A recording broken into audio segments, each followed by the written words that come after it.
Hello, this is Leslie. If this is your first time tuning in, welcome to the channel. If you have been here before, welcome back.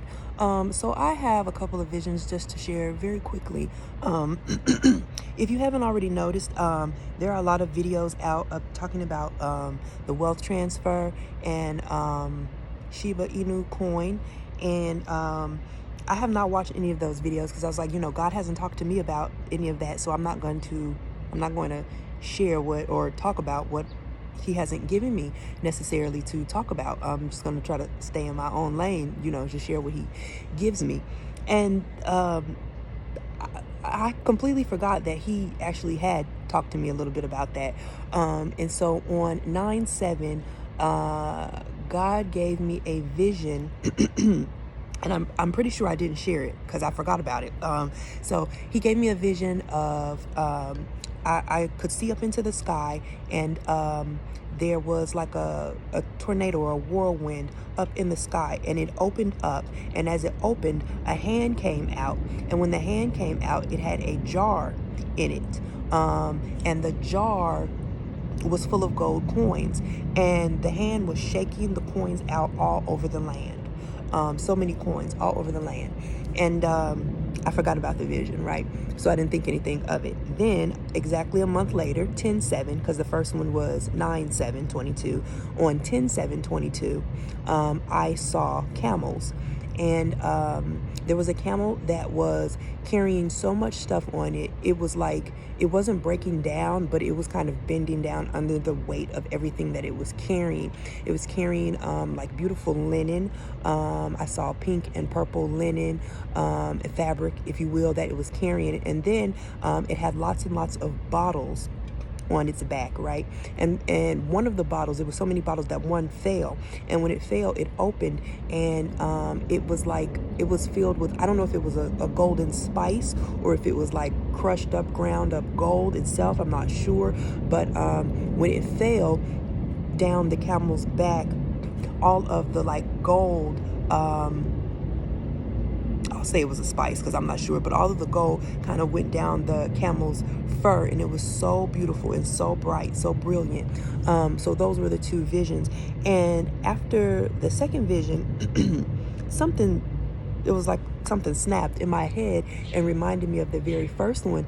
And I was like, oh, I guess there were coins being shook out over the land. So I think that refers to that Shiba Inu coin. I myself personally have to look it up and look into it to understand exactly what it's all about. But there is a wealth transfer that is happening, and it's not just the wealth of the wicked that's being stored up for the righteous. It's the wealth, from the store houses of heaven that the Lord is transferring to his people. He's transferring great wealth to us for the various assignments that he has on our life, and because we are his children, and because he intends for the children of God to be wealthy. He intends for us to be able to do his work, to be able to help others, those that do not have, whenever, at any time. He intends for us to be able to, pay our bills without having to worry about things like that. There is a wealth transfer that's coming, okay, is basically what I'm trying to say. The second thing in regards to that also is I woke up on 10/3/22, and I heard the word, or knew the word, sensed the word. I always say heard, but it's more of a sensing and a seeing for me.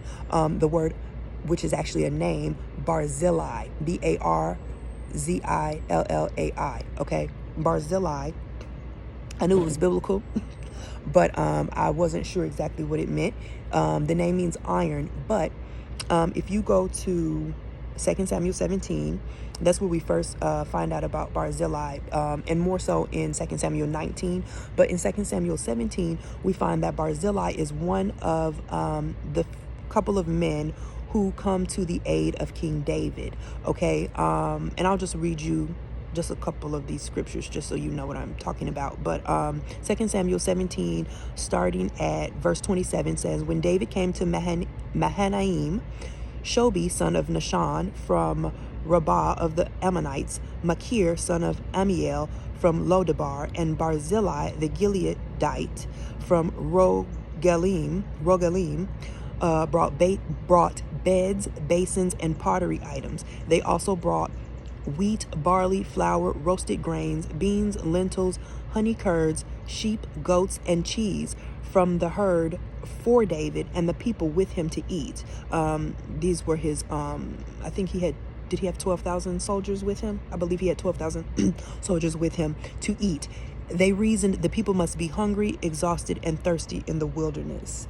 So yeah, then when you go to, excuse me, 2 Samuel 19,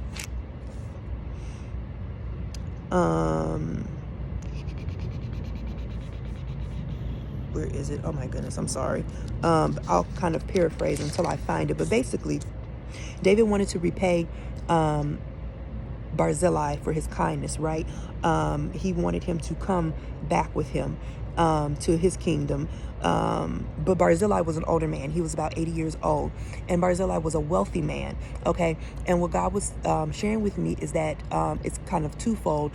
God is raising up Barzillais, people who will be philanthropists and benefactors, if you will, who will pour into our assignment, who will pour into our lives, who will pour into our ministries, our businesses, our families, out of the goodness of their hearts, out of the kindness of their hearts, out of their benevolence, out of their wealth, okay?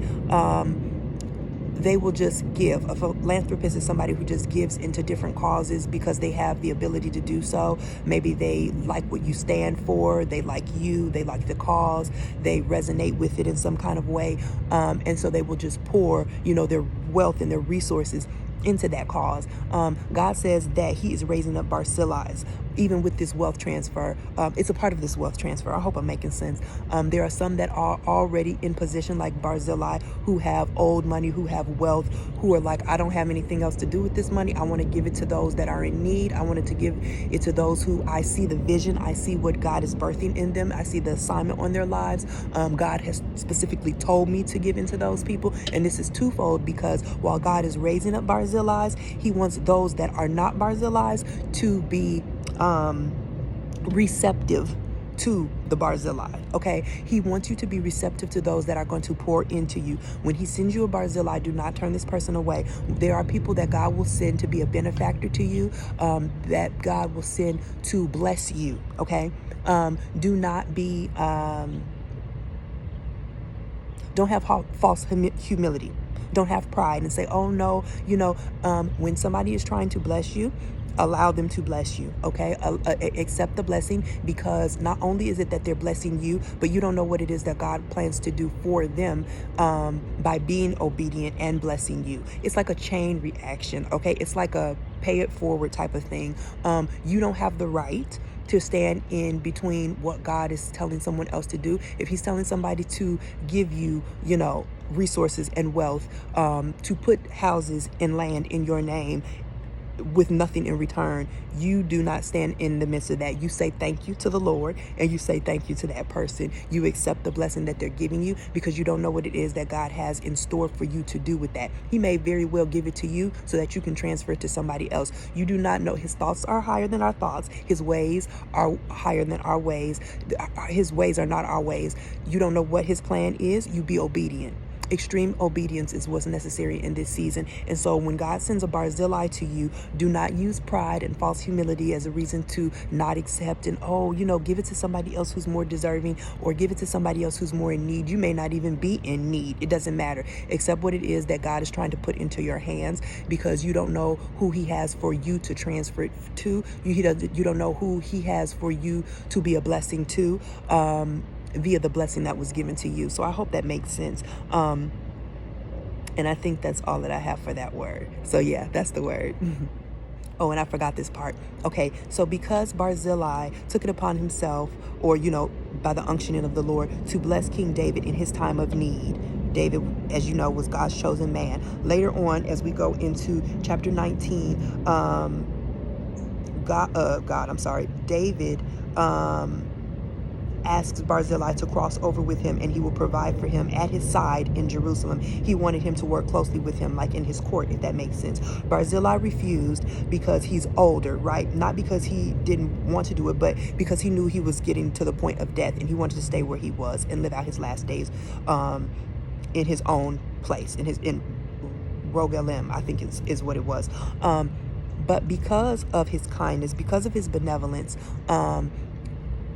David later on blesses Barzillai's sons because of that. So again, don't get in the way of what God is trying to do in your life. If God sends you a Barzillai, if you are a Barzillai, I understand that Barzillai said no because he was older and he knew that it was almost his time to go be with God. But the blessing then was transferred to his children. You don't know the blessing that can be transferred to your children and your children's children because of your obedience. That's what I'm getting at. So, okay, now that's the word.